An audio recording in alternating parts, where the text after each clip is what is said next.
Welcome back to the Restaurant Technology Guys podcast. Thank everyone out there for joining us. As I like to say each and every episode, I know you guys have got lots of choices, so thank you for hanging out. Today, I am so excited. You have no idea. Anybody that's watching on video can see Jennifer smile because we talked a little bit pre-show. But I have, honestly, top 5 brands that I enjoy engaging with had reached out to be on the show, and I was like, I couldn't hit the send button fast enough. Jennifer, why don't you introduce yourself? Send button fast enough to say, yes, yes, yes, I want them on. But Jennifer, why don't you introduce yourself, a little bit about your background and what you get to do for a living, and then we'll kind of talk about the brand that you get to work with that I'm certain some people are huge fans of, and I know I am, but there's probably some that it's going to be the first time they've heard about your guys' Yeah. brand. But why don't you introduce yourself real quick? Yeah, sure. Yeah, people generally don't say no to ice cream, Jeremy, whether that's in an email for a podcast or a scoop. It's hard to say no.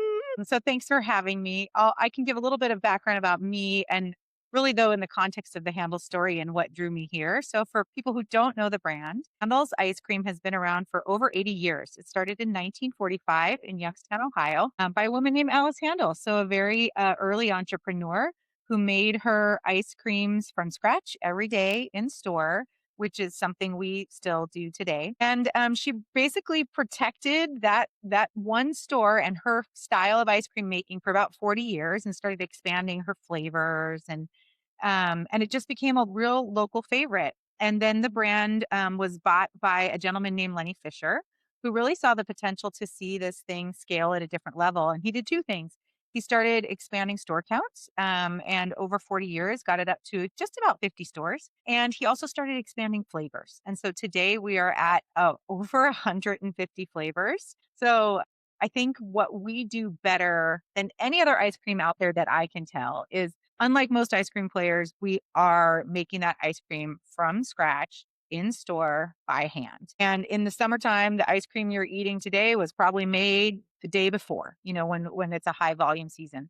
So it's very fresh. And I think guests taste the difference. And then I think we just do our flavors so spot on. So when you taste Handel's banana cream pie flavored ice cream, it tastes like banana cream pie in ice cream. And, I've spent a lot of my career in marketing and marketing for food businesses in particular. Spent over a decade at Wetzel's Pretzels, where we also did fresh dough from scratch. So I know how important that freshness is for the guest. But for me, when I made the move to Handel's over a couple years ago, I lived down the road from one of our top stores in the nation here in Pasadena. And not only did we just adore the ice cream, like you just unmatched, I felt like it Mhm. in the flavor quality and the variety. It was a really special little gathering place for our community. It's a national brand that has that very local community kind of feel. And when my kids were celebrating good grades, the first thing they wanted to do was go to Handel's. When we were trying to get over a disappointment or teeth pulled, the first thing they'd want to do was go to Handel's. And I think that's and it's, a high schooler's favorite first job, where they're learning to interact with guests the first time, work a register, try to leave someone with a smile, try to make their day a little bit better than when they walked in. And so I think that's a really special intersection to be in, celebrating those moments with families, giving them a moment to disconnect from an increasingly fast-paced world and reconnect over some, kind of a shared love across the generations, which is ice cream. And I just believe we do it better than anybody else out there. So I would concur, and as we were teasing at the beginning, I started with longtime listeners know I've got 4 kids, and my wife is also a self-proclaimed ice cream connoisseur, and so she loves herself some Handles, and so with that, when we first got introduced to it, I was blown away because I was living in Southern California at the time. You guys had opened a store in Orange County. Yeah, And yeah. I just went, holy smokes, because, at the beginning, I mean, the line was out the door and it was Yeah. insane. The thing that always struck me, and I guess I'd love for you to talk a little bit about it, Jennifer, is just the fact that you guys execute, fresh flavors so well, but at the franchise level. And I guess, and again, back then my wife was running the softball league. And so Yeah. she got to connect to the owner and, he sponsored some of the girls for Yeah. softball that were in the community. So it became kind of, back to your point, this communal experience where the girls would go after the softball game and everybody would, caravan over because it was Yep. 5 minutes from the field and it turned into kind of a meeting place, a celebratory Yes. place. But again, the thing that still just blew me away is the variety of options and the fact that I had no idea actually up until a couple minutes ago that you guys made everything in-house. Right. I assumed it was from a commissary and then came over, but the fact that you guys do that. So I'd love for you to kind of talk, I guess, first about the flavor selections, because it blew me away. And every time I go in, I'm just like, how do they do this? And there's never a time that I've had a bite of ice cream and gone, well, that was just okay. Because I know, honestly, right? it always blows me away. I'm like, so I guess I'd love for you to talk a little bit about that and what makes you guys unique and how you guys execute at that level. Yeah. Well, thank you. I'm glad to hear you feel that way. That's how I feel about it too. But, and I think fundamentally, the reason the brand does so well is because that ice cream quality is so great. And then you layer on top of that, good real estate selection where we put ourselves in the heart of the communities. And then operators who care about giving back. I'm so happy to hear that experience you had in Orange County, because one of the values and the tenets of this brand is a spirit of generosity and a commitment to community. There's something special about ice cream that brings people together. And so Mhm. that is like a stated value for us. It's something we look for in our franchise partners. But that's the cherry on top. I mean, the core of it is tradition of craftsmanship. And that's our third value, but probably the centerpiece of what we're talking about here. And I think for us, we have always stayed very true to the way Alice did it in 1945. Like it's the same machine she used. Now that machine has changed over time, but it's the same machine she's used. And we can look back at some of her recipes. Even we keep copies of her recipes. We see the handwritten ones. And in some of them, they are barely changed from 1945. More importantly, though, what we pay attention to is her ethos. And there's a recipe. I remember this. It was her caramel cashew recipe.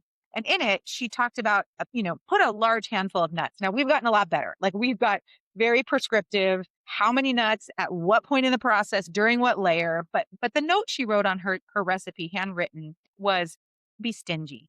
And I actually put that on t-shirts for our team. We got these That's really sweatshirts that are cool. called Be Stingy. And I think what that's about is when you come to Handles, when you go through our training, we're going to talk to you about, I think you said before the call, your daughter likes black cherry. When I was in my training and I was learning how to make black cherry, we were literally, with each layer of ice cream we put down, you were dropping in whole cherries. We don't use like a little side. We Oh, don't use yeah. full cream. It is a There's whole one in every cherry. bite almost. I mean, it's insane. Jeremy, exactly that. It is every bite. We do not want you to be disappointed in a bite. The worst thing ever is you order cookie dough ice cream and you leave and you're like, well, that was vanilla with one bite of cookie dough. Mhm. So we never want that to happen. So we pay a lot of attention to detail and craftsmanship. So I remember doing the cherries and I was dropping them in. My trainer stopped me, and my trainer has worked for Handles for over 25 years, a woman named Leslie. And she said, no, Jen, the spacing needs to be, and I can't remember if it's an inch versus 2 inches apart. You're spacing them out too much. And I'm like, but they roll with it. And she's like, no, then move it back. And so we pay a lot of attention to those details in the training. And even things like when we're scooping, teaching people to scoop, like, okay, make sure that scoop, no, you missed it. That scoop didn't have a cherry. Go back, rescoop that. Get that Mhm. scoop right. We do, and we take our time. Like lines aren't fast at Handles, Oh, usually because they're long. I can attest to that. Yeah, but the Because scoop, now like, there's a store 10 minutes from me. It's like, hey, if we're going to Handles, we better not be in a rush, because if there's a line, it might take a bit, but it's still, the quality is there, and the team, truly, you can see them putting effort yes. into creating an experience for you, even while they're scooping the ice cream. Yes. And we don't want to be the place that you go to because you just got 5 minutes and you're on the run. Like we want it to be the decision that you just made, Jeremy. Like, no, we're going to go and stay.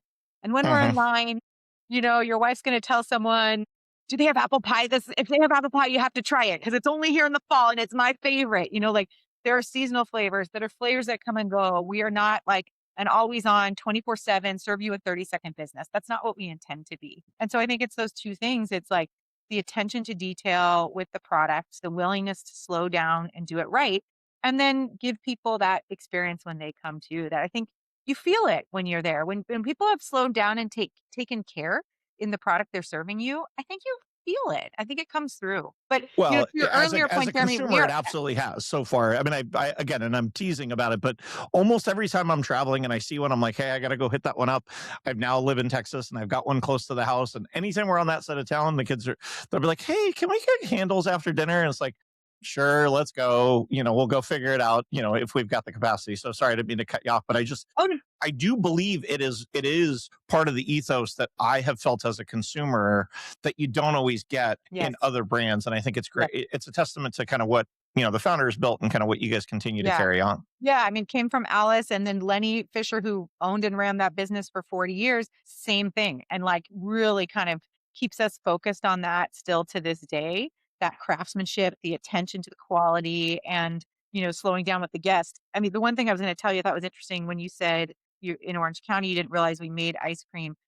That's why our footprint is a little bit bigger than most stores because we're actually a certified dairy manufacturer, if you can believe that. Like it is a little, each one of these is a little dairy ice cream plant. So it differentiates us, I think, from nearly any other national player out there. Well, that was one of the things that I've noticed is that the size of the stores, both of the stores that are kind of my home stores. I've been to other shops over the years, but my two were both inline stores.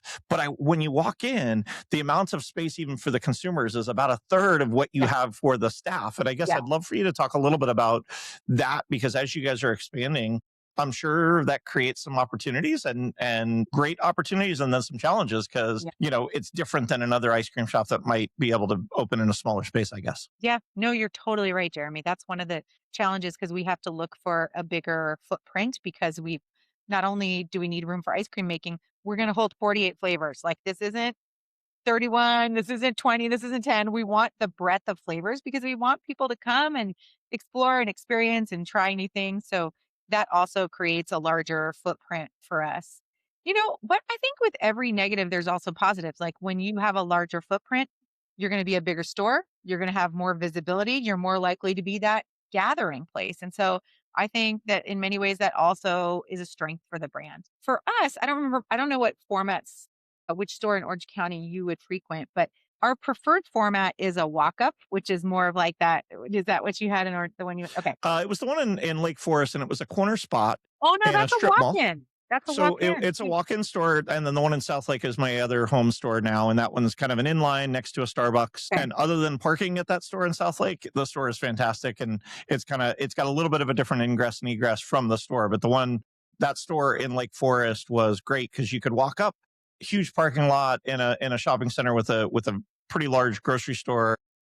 It was kind of a corner spot that had fantastic visibility. There's an energy as well, and I guess that was one of the things I was going to ask you, Jennifer, is because there's so much going on. You've got a line, Yeah. there's noise, there's typically, especially in the summertime, 4, 5, 6 team members behind the counter scooping ice cream, calling out names, calling out numbers. And there's a big almost assembly line of like them passing out the ice cream at the end. So I guess, sorry, I know that I kind of went off a little bit there, but I'm trying to set a visual for those listeners that haven't gotten to experience the brand because it is this high energy. And again, from me, total fanboy, I apologize. I love it. I had no idea. This is great. So yes, so I guess talk a little bit about the format and kind of the sizing. You were starting to talk about that. That for me, the Lake Forest store was my home store before I moved to Texas, and now it's South Lake. Yeah. So the original format for the store is a walk up, more retro format. Think Dairy Queen, where there's Okay. no lobby, there's no entry. It's all served through windows on the outside, and that's probably 70% of our system today is that walk up format, which we like even better because I think it's actually fascinating because the experience for the guest is even better because they come up to the window, a bright, cheery person pops open the window. They have a fun conversation about ice cream flavors. They're sampling, they're tasting, they're trying. The window gets shut. They disappear and they come back with these perfectly scooped cones. So we actually see that even our guest satisfaction scores are higher in the walk up versus the walk in because the walk in, as you experienced, Jeremy, you're like right on top. You're like inside the kitchen. You kind of feel like you walked into the back of house. And so that's a little bit, we get a little less satisfied guests as a result of that. And it's like a little bit intense for the crew because the guest is like, imagine if you walked in the back staring of at them McDonald's. scooping ice cream. They can't go hide behind a closed You're window, at I guess. McDonald's and someone's watching you like, fry those fries faster. So we like the walk up for that reason. We also like the walk up because we generally design these great patios outside of them. Like, so people can sit, gather, enjoy ice cream together. And when we look at the demographic for this customer, it is generally the outdoor loving family. So I think you said your wife was running the Little League or the baseball. The softball league in Mission Viejo. So she was the president of the softball in Mission Viejo for a couple of years, and the amount of times that we would go to that store in Lake Forest, and it turned into kind of the meeting place. And hey, we're going to Handel's after the game. Does anybody want to go with us? Yeah. Yeah, that's like spot on the kind of family that works for us. And so they tend to like the outdoor patio. You can sit outside, enjoy it. And then, a line begets a line. And so if you've got an outdoor walk up and you see that line, people are like, huh, two or three Yeah, people. what's What is going on that? over What's there? going on? And it creates that party, that vibe, the energy that you're talking about. And, there's no long lines for bad ice cream. I can tell you that. So I think it's a signal to people that there's something good that's happening here. And people are hanging out and it feels energetic. I love that. Let's talk a little bit about flavor selection. Today's episode is brought to you by Restaurant Technologies Incorporated. They are the leaders in automated cooking oil management. And if you're not familiar with them, they've been on the show a few times to share some of the unique and cool things that they've been doing in the oil management space. They have an end-to-end closed-loop automated system that helps deliver, monitor, filter, collect, and recycle your cooking oil. Sounds like a lot. It's because they do a ton to help clean up one of the dirtiest jobs and most dangerous jobs in your kitchen. You can check them out by visiting rti-inc.com or by calling 888-779-5314. They've already helped over 45,000 customers in the United States with their cooking oil, so clearly they're doing something right. Now back to the episode. I know you talked about the fact that you got, 150 flavors kind of, that you guys will typically produce. I'm sure, you guys always keep certain classics on the menu, but as we were, telling before I hit the record button, my wife's favorite is apple pie, and apple pie only is around kind of during that fall season. I guess talk to me a little bit about how you guys even, is that at the local unit level? Is this something corporate brand wise? I'd love to talk a little bit about how you guys, define what the stores are able to have on any given day, and then we can talk a little bit about how you guys go create new flavors, because I know we were talking about that as well before we hit the record button. Yeah, that's a great question, Jeremy, and one we're always working on. So there's 150 and counting. Could be more. So I tried 8 new ones last night, but there's 150 flavors in our vault. Every franchisee is required to carry 20, and those are what we see as like the classics, the top 20 generally across the country. And so that way we create some consistency from a brand perspective. Like your daughter's going to be able to get Blue Monster, I think, anywhere she goes. It's just Yep, a kid that's favorite. my 10-year-old's favorite. We're going to get that on the menu. And then they've got 28 flavors every day that they can choose to rotate from, which I think is part of the fun for an owner. They can figure out, what is my community like? What are they really into? Is it the nut flavors? Is it chocolatey flavors? Is it fruity flavors? And they might even respond to a beloved guest who's like, I just grew up with your butter pecan in Ohio. Is there any way you can carry that next month? And so we really try to balance being a national chain with that level of consistency and quality, with still a local connection. And so that franchise owner can make the decision locally. We aim to launch about 4 new flavors a year, which is probably less than other brands. We are not trying to spin through every limited time offer flavor combination you can imagine. Like as we talked about earlier, we are perfectionists when it comes to flavors, and we will not launch unless we really think like, oh my gosh, that tastes like cherry pie, like in an ice cream, or that tastes like an Andes mint, whatever the item is that we're using as our point of inspiration. So we really are patient about our flavors. And then you asked about the process. Our franchisees are all ice cream makers. They are making ice cream, or they have a key operator in their store making ice cream. We certify those operators. Side note, we can talk about that a little bit, but they will come to us with recipes like, hey, I love this new pretzel ripple. I think it would taste great if you used it in this way. And we have a submission process for franchisees to share with us their recipe ideas. And last year, 2 of the launches were from franchisees and 2 came from the corporate team. And we kind of liked that balance. So we seek to really pay attention to what we're hearing from the franchisees, because they're at the guest level. They know what works on the machines. They know what guests are asking for. So we do try to really pay attention to the ideas that are coming from them. Yeah, that's great. And I love that you guys are listening to the franchise community, because I'll say this, having done restaurant tech for a long time. There's a lot of brands that don't really, they're going to do what they're going to do. And it's like, hey, I don't really care that you got these ideas. This is who we are. This is what we do. And then there's other brands that truly draw inspiration from where what you guys are hearing and seeing in the field. How do you guys create a consistent product, I guess, Jennifer? Because that's tough across the entire chain. You've got these recipes. It's a science, but it's also a little bit of an art, I guess. And so I'd love to have you talk a little bit about to our listeners that are going, hey, I've always wanted to add this to my portfolio.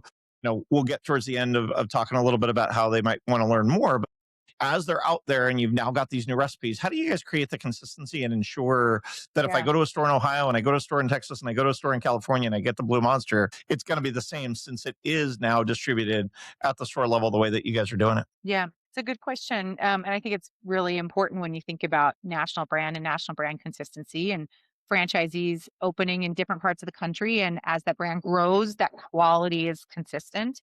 I think an easy analogy might be to think about like a bakery. And if you went to a bakery for their croissants and you just love their croissants, you love their plain croissant, you love the croissant with chocolate, you love the croissant with jam or cheese or fruit. And the reason you love it is because the base croissant is so tasty. And then that you're choosing kind of best in class ingredients to layer that in there. So like, I'm not choosing a cheap chocolate. I'm choosing a really high quality, good, delicious chocolate. So that is similar for us. Franchisees are getting, when they get to the stores, at the store level, getting delivered to them an ice cream base that has milk, cream at our portioned level. So there's a level of that is managed. And that's about, 65% of their cost of goods comes out of that mix. So we've got, when that mix comes out and we control at that level, then you're just talking about how you're layering in ingredients and layering those ingredients in. We are sourcing what we believe to be best tasting ingredients out there. And then the last leg of that is training the franchisee and their ice cream makers on how to do it. And that's where you can't control for every variability in a handmade product. And that's where we have to just literally continuously train and retrain and reinforce and be in stores and tasting and coaching. And as I said, we started last year an ice cream maker certification, which was really cool. As the franchisees are more and more of them moving into multi-unit ownership, they're going to have designated managers and designated ice cream makers. And those tend to be people who are very different than the rest of the crew. Like the crew is out there, they're scooping, they're extroverted, they're people oriented.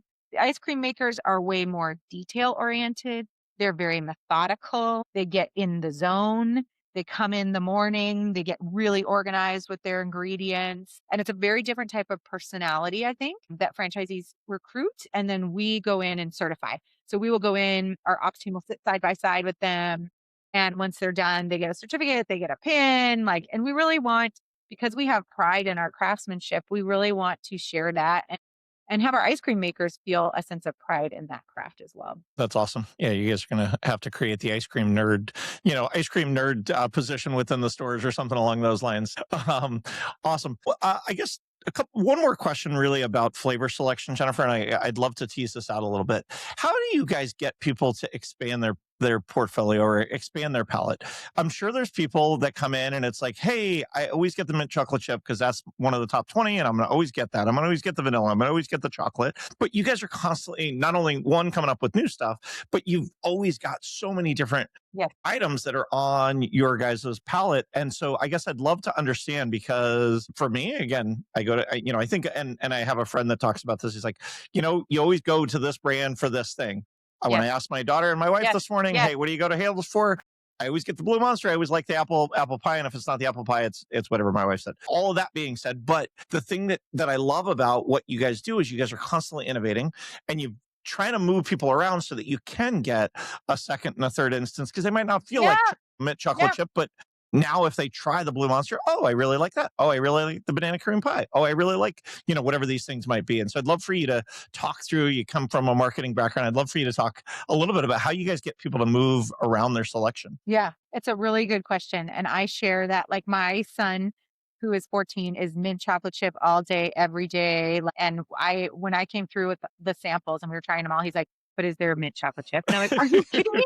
No, but there's this mint fudge brownie that's incredible. And I'm the kind of person who's like, my favorite flavor is the one I haven't tried next, like that. I think some people are wired towards experimentation and some people are wired towards give me the thing I know and love and stick with that. And so I think we try to be both of those things as I talked about by having the classics available. So like the mint chocolate chip kid is never disappointed.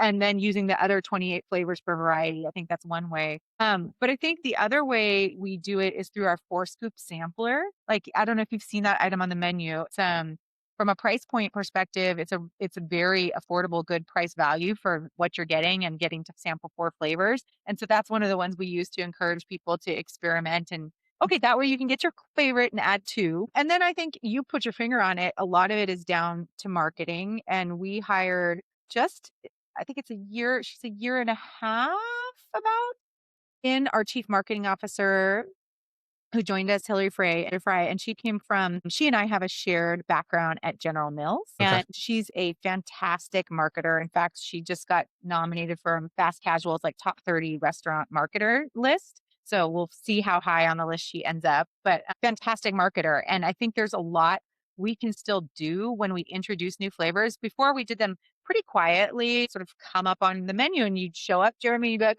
oh, I didn't know they did this. That happened to me. I'd go and be like, "Oh, that's new," and fortunately, you guys do a good job of sampling. So it's like, "Hey, can you get me one of the little scoops of that?" But to your point, yeah, and I'm one of those people when I see them, bonkers busy. I'm like, I don't want to go sample anything. I'll just go back with the classics. But Right. I think to your point, it's a great opportunity to expand people's horizon. And I noticed that you guys do also have digital menu boards, at least in the stores that I've come through. I've seen a little bit of highlighting there and then some POP around the store that feels like it's expanded over the years. And I guess I'd love to just kind of, I guess, if that's something that's new or if it's maybe just something I've noticed, but I've definitely noticed it feels like there's more of a highlight on some of the newer things that are coming Yes. out as time has gone on. And I've experienced the brand over the last 5 or 6 years, however long it's been. Yep, exactly right. So one of the things, we talked about this like national brand versus your local mom and pop.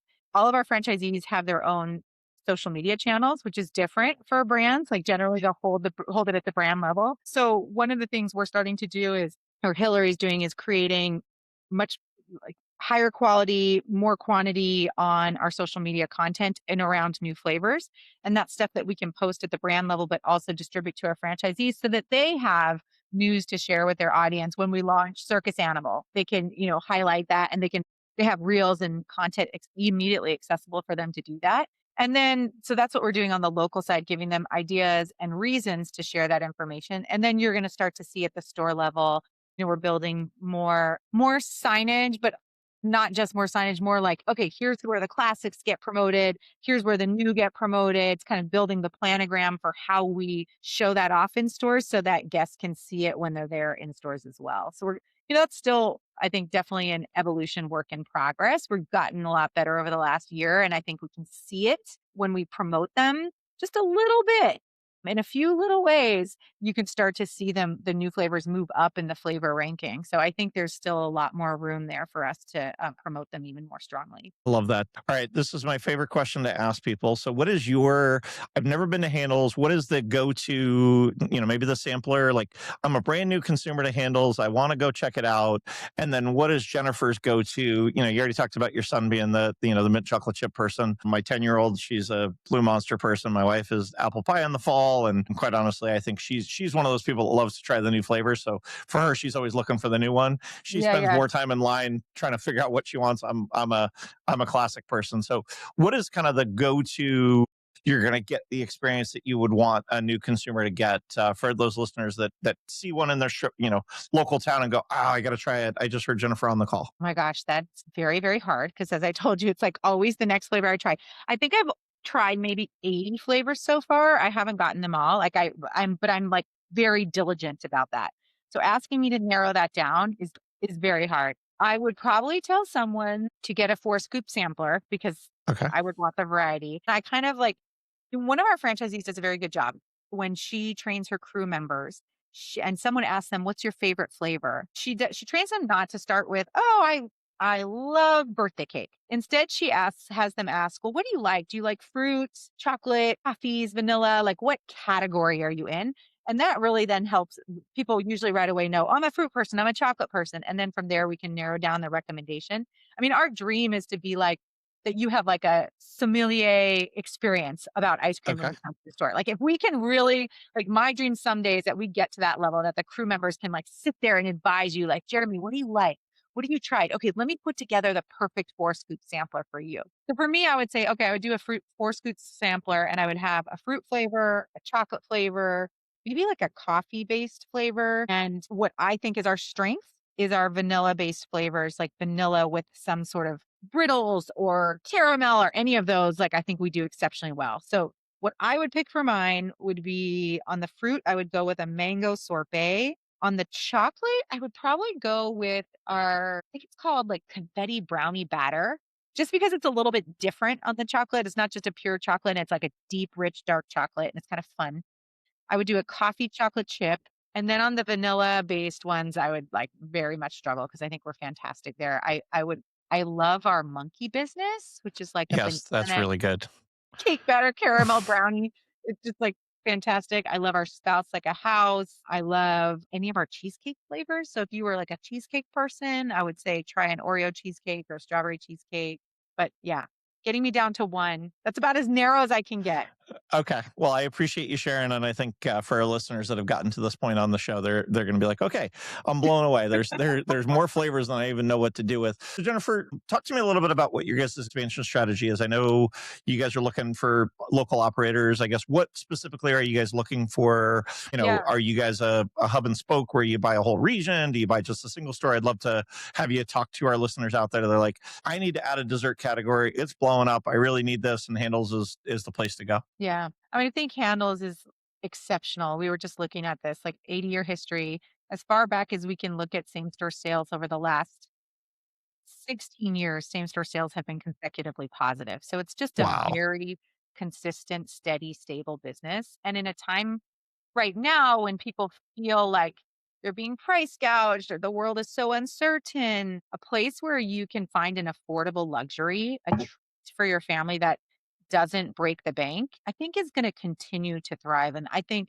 you're going to see, we already see it. I mean, this year the business is off to a roaring start in terms of like same store sales year over year. So I think it has longevity, I guess is what I would say. And we pay a lot of attention to the price value to make sure we keep that in the right spot for guests, like an in and out, so that it is that affordable luxury. So then from there I think about growth. So we're about 180 units today, which I think for a prospective franchise owner, it's this really like exceptional point in time where you can be like, oh my gosh, here's a brand with like 80 years of history, very, very proven and steady same store sales, kind of recession proof, but only 180 units. And Baskin Robbins is out there with over 2,000, Cold Stone Creamery, 1,000. Like there is a lot of room for the brand to grow. And we're in about 20 states today, but we have our distribution can expand beyond that. And so generally we're looking for people who are multi-unit operators,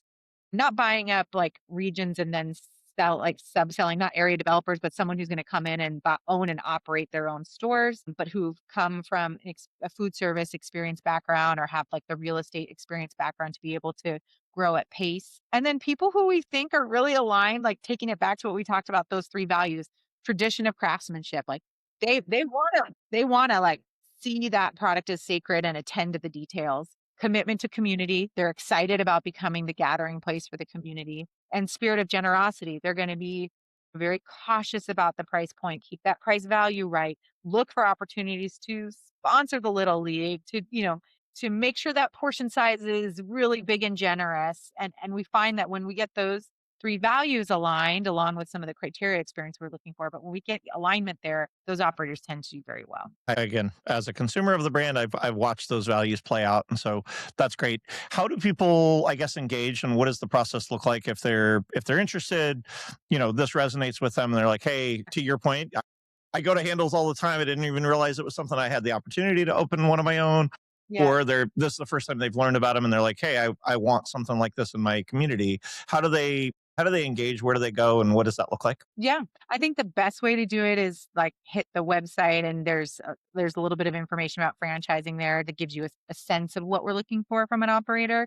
But then fill out the lead form there, and you'll get connected really quickly with our team. First point of contact is a woman on our team who's been with Handles, I think was her first job. I want to say she's been with the company 10 to 15 years, so she knows it inside and out. Wow. So she's a great resource for prospective franchisees because she really understands the business. And she's incredible for us because she really understands what it takes to find the right owner operator. So I would encourage folks to have that first conversation. Awesome. Well, Jennifer, I appreciate you coming on again. Huge fanboy of the brand, and I love what you guys are doing. So I want to see you guys expand to hit that, 1,000 stores, whatever your guys' goals are. Yeah. I'm excited to see it because I do think it's one of the best products out there. And from a dessert segment perspective, the uniqueness, the flavors, just awesome. So thank you for coming on. To our listeners, guys, as I said at the onset, I know you guys got lots of choices, so thank you for hanging out. If you haven't already done so, please go subscribe to the show. Check out Handles and their website and kind of learn a little bit more if you guys are interested, and make it a great day. Awesome. Thank you, Jeremy.